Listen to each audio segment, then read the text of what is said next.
Eh bien, il nous reste un quart d'heure avant de terminer Pause Classique et c'est l'occasion de découvrir une nouvelle rubrique, la rubrique de Colin qu'il a souhaité intituler l'opus à l'oreille. Alors Colin va nous faire découvrir en fait régulièrement les grands chefs-d'œuvre de la musique classique et va nous permettre en fait de les découvrir sous un autre regard. Il va les décortiquer et nous en expliquer la plupart du temps la genèse. Colin est un angevin, Colin a une chaîne YouTube qui s'intitule Salut les mélomanes et je vous encourage à aller y jeter à la fois un œil et une oreille.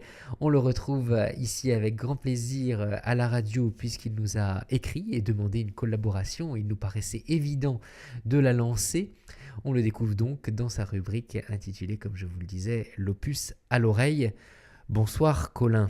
Bonsoir Mickaël et bonsoir à tous les mélomanes. Et aujourd'hui pour cette nouvelle chronique intitulée L'opus à l'oreille, on va s'intéresser à l'histoire des plus grands tubes de la musique classique et voir ce qu'il peut y avoir derrière. Alors, l'Adagio d'Albinoni n'est pas d'Albinoni. Voilà, alors je sais pour certains ça peut faire un choc, mais laissez-moi vous raconter son histoire.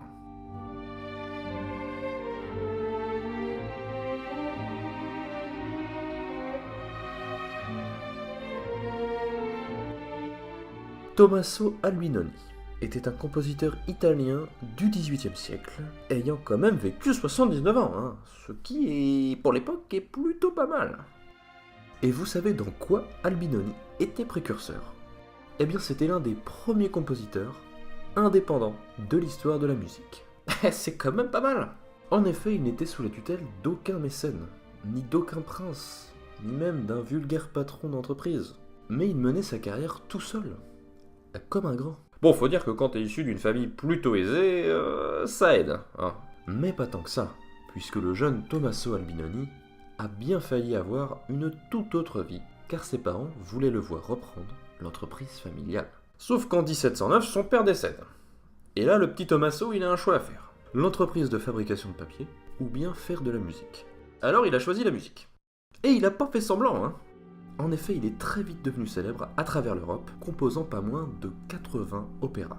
Et ses compositions étaient pour le coup très respectées.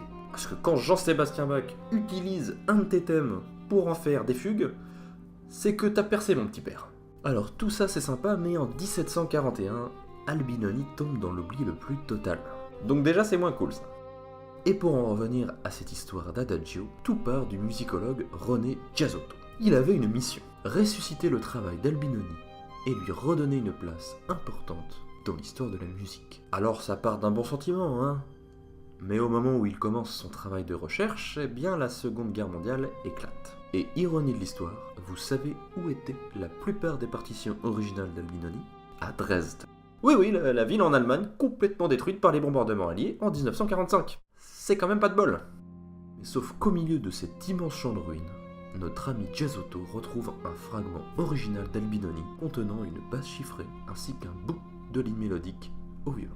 Il décide de lui redonner vie en arrangeant le tout dans le plus pur style du compositeur. Et là, la magie opère tout de suite. En 1958, Giasotto dépose la partition finale aux éditions Ricordi de Milan et l'œuvre plaît instantanément. L'intérêt pour la musique d'Albinoni grandit et c'est une mission plus que réussie pour Giasotto, puisque très vite est venue l'expression l'Adagio d'Albinoni.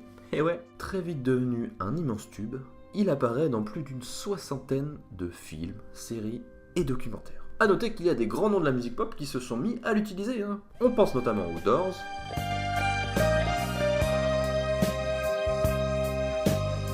They are waiting to take us into the severed garden. France Gall, J'entends cette musique, cette douce musique.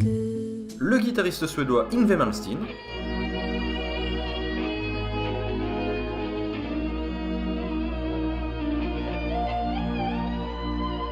à Lara Fabian, hein? I don't know where to find you. Eh oui, il y a des choses qu'il vaut mieux oublier. Pour se quitter, je vous propose un extrait donc de l'Adagio en sol mineur pour cordes et orgue, composé non pas par Albinoni, mais par René Giazotto, et interprété ici par l'Ensemble Philharmonique de Londres et son directeur David Parry. A bientôt les mélomanes,